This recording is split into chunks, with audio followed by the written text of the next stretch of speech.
Welcome back to Afternoon Garage. So today I'm going to be working on this 2008 Crown Victoria. This thing needs a lot of work. It's got antenna holes all over the roof.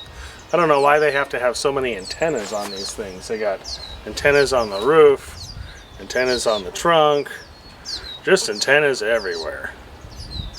Well, anyway, when they put those antennas in, they have holes. So you have to fill the holes. Now, I've seen a lot of stuff on the internet, and I've done a lot of poor repairs myself, and I know there's a lot of misdirection out there as to how you're supposed to properly fill these holes, make it look good, and last.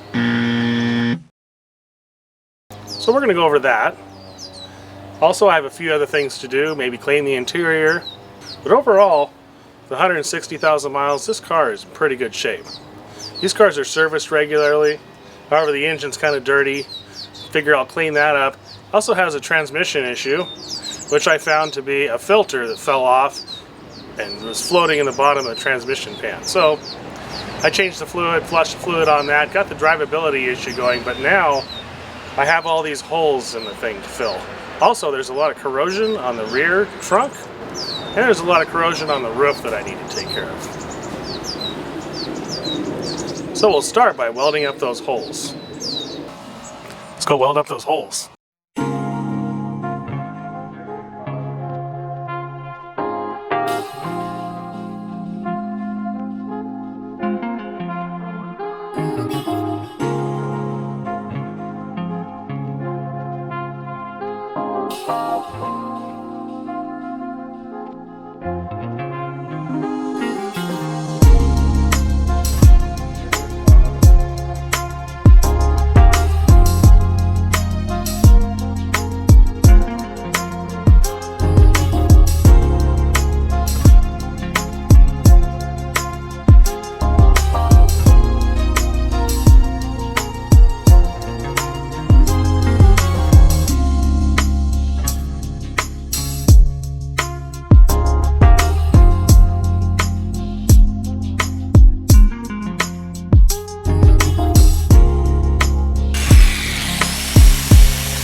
Minutes later.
It's gonna have to be it for the welding portion of this video. You know, you can kind of see when I was welding it how the metal will move up and down.